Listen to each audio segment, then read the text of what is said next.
Hi, I'm Eileen, Hi, I'm Ermi. and today we are talking about How to read cards for yourself. yay! First of all, for beginners, it's easier if you use oracle cards and not tarot cards. So how do you tell the difference between an oracle card and a tarot card? Oracle cards basically, it's pretty free flow. It's up to the creator of the cards how many cards they want to have in total in a deck. Like this is the Goddess cards, 44 cards. Okay, or you can have like these are archetype cards, which are I think in the 80 something cards. With tarot cards, they actually have a major and minor arcana, and there are fixed steps to how you should read the tarot.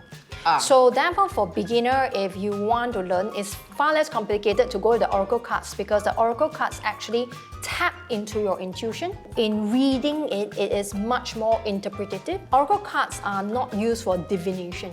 So for example, if you want to know when will I meet the love of my life, the oracle cards unlikely to be able to tell you that. But if you want to ask, how can I meet the love of my life? The oracle cards can tell you that. So the first is choosing the right deck for you. Pick a deck that visually appeals to you because you may use it for quite some time. Okay. Of course, once you fall in love with oracle like card reading, you may end up having like lots of decks. Like I think I have about 30 something decks and still collecting. Wow. Sometimes I buy it because I like what the creator is like doing or channeling. These are what we call crystal over soul cards. So they basically photograph not the crystal itself, but the energy of the crystal. So one of my favorite is this one, Chrysocolla and then Peridot. Okay, so you can see it looks nothing like the actual crystal because it's the energy of the crystal. You can feel or connect with certain energies, or it brings certain images to your mind. But these crystal cards, right, you kind of have to, I think, connected to it because it does not tell you anything except to show you the soul of the crystal. Yeah, so that's where the question you're asking becomes very important. So for example, if you're asking a card, a question about like money, and you pick a Peridot card, then Peridot is considered as a crystal of like prosperity. Yeah, so if you pick like the Peridot card, it means that your success or money dreams are likely to like happen. We also have cards like this which actually have messages like on it.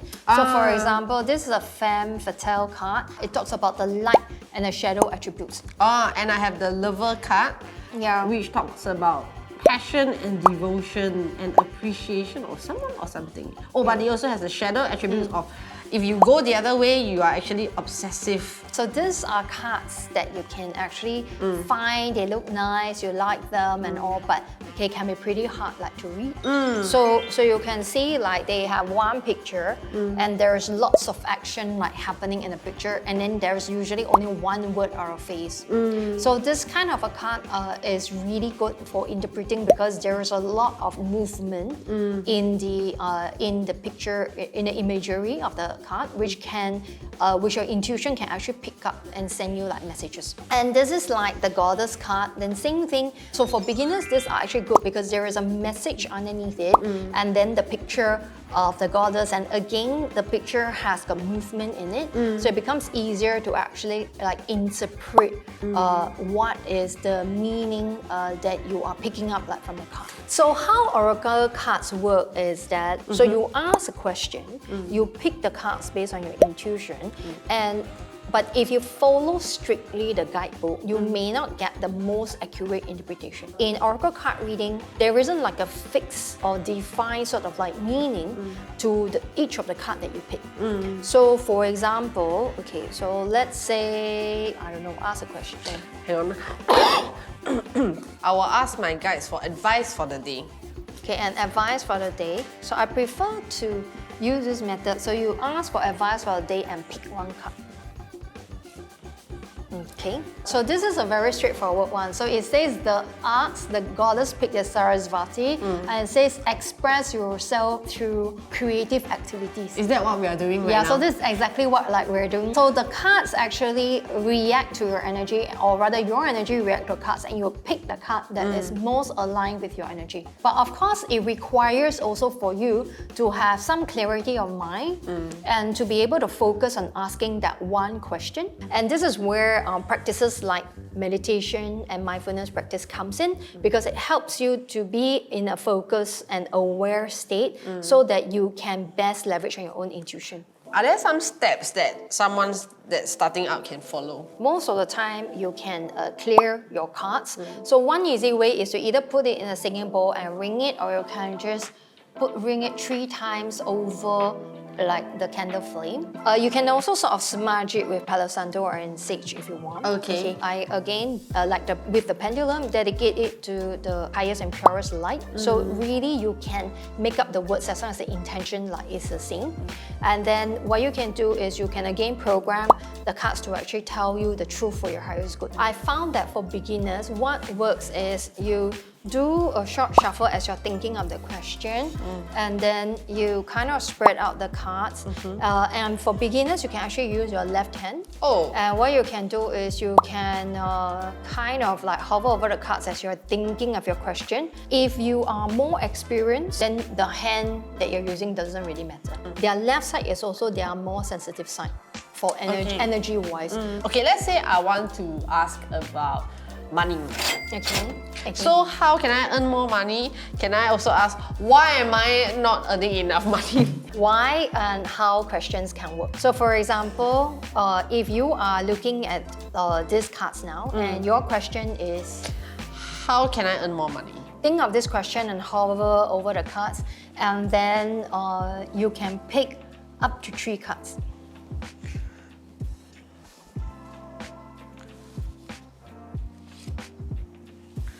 So these are the 3 cards that you have picked. The first card you pick is fertility. I need to give birth. Okay, now not looking at the words, what you get the sense of is that there is a very sort of strong, expressive, flowy feel like to it. This actually tells you that the how you can actually make more money is to tap on your own flow and likely your creative like flow. Yeah, because fertility is also about creation. And so this is the most obvious answer. So usually the first card that you pick gives you a more straightforward answer. Okay. And then the second card that you pick is actually an elaboration. You don't have to have very fixed like, oh, this card represents what. It can be actually 3 cards that is trying to give you a multiple aspect of your question. So the second sort of like card, which is endings and beginnings, gives you the idea that there must be completion and there must be like starting. And what is also interesting is that if you look at this particular card, there is a very strong like magical sense like to it. There's light and there's like dark and everything. So this actually tells you that one another way that you can actually make money is like going towards the spiritual sort of aspect. We are doing that now. Yeah, which is what we're also doing like now. Okay. And then the third is a Bridget card, which is not to back down. But what actually strikes me about that card is the light that she's holding like between her hands. And there's almost like a very protective energy and like element like to it. This actually is telling us that you also need to take care to kind of be protective, to stand your ground, and to draw sort of like proper like boundaries, and to maybe keep on this path that you're going. This is actually good cards because it means that the current path you're in, you're probably already on your way to making money.